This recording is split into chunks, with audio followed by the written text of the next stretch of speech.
Le 23 septembre 1973 disparaissait Pablo Neruda, le célèbre poète chilien et prix Nobel de littérature. 50 ans après, on ignore toujours les circonstances exactes de son décès. Dans Chambre 406, l'affaire Pablo Neruda, disponible en librairie dès mardi. Laurie Fachaud-Sigan, journaliste et ancienne correspondante au Chili, nous plonge dans une enquête historique et elle est notre invitée. Bonjour, merci d'être avec nous. Donc je le disais, le 23 septembre 1973, Pablo Neruda meurt dans une clinique réputée à Santiago du Chili, officiellement d'un cancer de la prostate, c'est en tout cas ce qui est indiqué sur son acte de décès. Puis il y a eu des rumeurs, des doutes. À quel moment ? En fait, il y a une personne clé dans l'ouverture de l'enquête judiciaire autour des circonstances de la mort de Pablo Neruda. C'est l'ancien chauffeur de Pablo Neruda, Manuel Araya, qui en fait a toujours dit que son patron avait été assassiné. Alors, ce qui s'est passé, c'est qu'il a commencé à donner des interviews. La première date de 2004, j'en parle dans le livre. Et ensuite, mais elle n'a pas eu d'écho. Ensuite, il y a eu une autre interview donnée en 2011. Et c'est à ce moment-là que le Parti communiste chilien a décidé de porter plainte pour homicide de Pablo Neruda. Et vous-même, vous l'avez rencontré, le chauffeur de Pablo Neruda, et que vous a-t-il dit exactement ? Alors voilà, oui, j'ai effectivement rencontré plusieurs fois Manuel Araya, qui malheureusement est décédé récemment, c'était le 20 juin. Et en fait, Manuel Araya explique que le 23 septembre, il était reparti dans la maison de Pablo Neruda et de son épouse, Mathilde Urrutia. C'est une maison qui est à Isla Negra, à 1h30 de route à peu près de Santiago. Et en fait, cette journée, c'était la veille du départ de Pablo Neruda et de son épouse au Mexique, un peu pour fuir cette nouvelle réalité chilienne qui était la dictature d'Augusto Pinochet.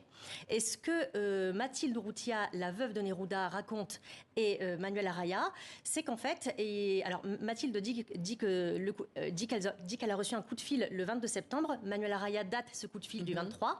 Ils auraient reçu un coup de fil à l'hôtel à côté de la maison, vu que la maison n'avait pas le téléphone. Et Pablo Neruda leur aurait dit « Revenez tout de suite, je me sens pas bien, on m'a fait une piqûre, je me sens mal ». Donc à ce moment-là, le chauffeur est retourné à la clinique d'Ardar avec l'épouse de Pablo Neruda.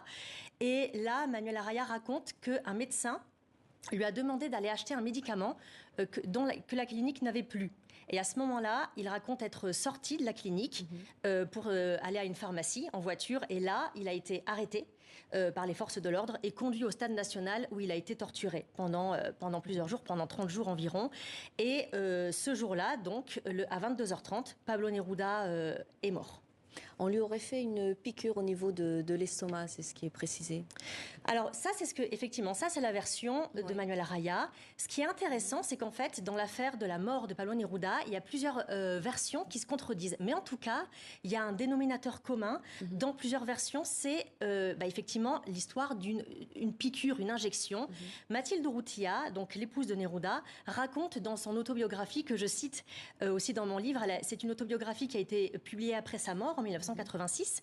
Elle raconte que Pablo Neruda aurait reçu une piqûre. Mais Mathilde Urrutia parle d'une piqûre le 22 septembre et elle parle d'un calmant parce que Pablo Neruda aurait été furieux d'apprendre que beaucoup de personnes étaient tuées en fait après le coup d'État de Pinochet. Et ce qui est aussi très intéressant, j'ai découvert aussi lors de mon enquête, j'ai retrouvé plusieurs articles de l'époque dont certains qui étaient inconnus jusqu'à présent.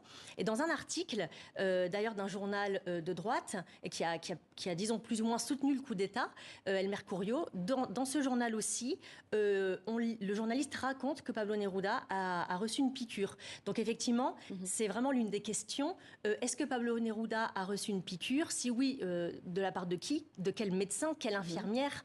Et que contenait cette piqûre ? Et est-ce que ça a un lien effectivement avec son décès ? Alors Pablo Neruda était un poète, mais il était aussi engagé politiquement. Il a été candidat à l'élection présidentielle de 1970. Il était proche de Salvador Allende et un fervent opposant à Augusto Pinochet. Est-ce que derrière sa mort, on peut y voir la main de la dictature militaire ? C'est ce qu'on lit. Alors en fait là, c'est vraiment, pour l'instant on ne sait pas, c'est-à-dire que l'enquête judiciaire est ouverte depuis 2011, ça fait 12 ans, et il n'y a pas encore eu de verdict qui a été rendu. Donc en fait, moi mon livre c'est vraiment une enquête journalistique où je ne prends pas parti, je raconte vraiment les détails de l'enquête et de mon enquête. Ce qui est sûr, c'est que la famille de Pablo Neruda, comme son neveu Rodolfo Reyes, crie à l'assassinat. C'est ce qu'a fait Manuel Araya jusqu'au dernier jour de sa vie. Ça c'est effectivement une thèse, c'est aussi la thèse du Parti communiste chilien, que Pablo Neruda a été assassiné parce qu'il était un opposant à Augusto Pinochet. Et effectivement, ça c'est aussi une certitude, Pablo Neruda allait partir au Mexique. Et ce qu'a toujours dit Manuel Araya, c'est que du Mexique, Pablo Neruda allait, selon lui, si vous voulez, mettre en place une résistance chilienne contre Pinochet. Et Pablo Neruda, c'était pas n'importe qui, c'était quelqu'un qui était extrêmement connu. Il avait obtenu le Nobel de littérature en 71. C'était un poète connu dans le monde entier, un diplomate aussi. Il avait été ambassadeur de France entre 71 et 73. Donc effectivement, si Pablo Neruda était parti au Mexique, alors il y a beaucoup d'hypothèses, hein, c'est ça qui fait tout le sel du livre, c'est qu'il y a beaucoup de mystères encore et de non-dits. Et s'il avait mis en place une résistance, on peut imaginer qu'il aurait eu un certain écho dans le monde. Alors, lors de ces funérailles, des millions de personnes étaient présentes. Vous avez vécu au Chili. Comment les Chiliens le considèrent, le perçoivent-ils ? Alors Pablo Neruda, c'est sûr, c'est un immense écrivain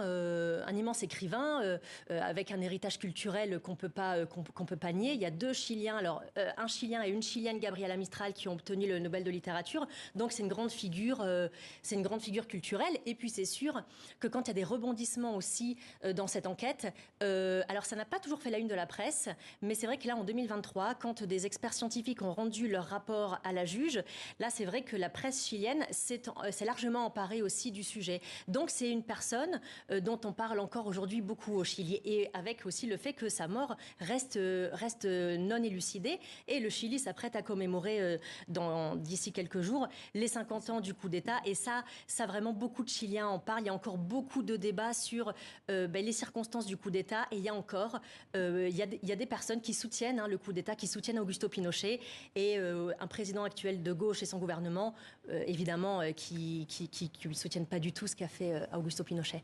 Merci beaucoup Laurie Fachaud-Sigan pour cet entretien. Autrice, je le rappelle, de Chambre 406, l'affaire Pablo Neruda, à paraître en librairie dès mardi. Merci infiniment. Merci.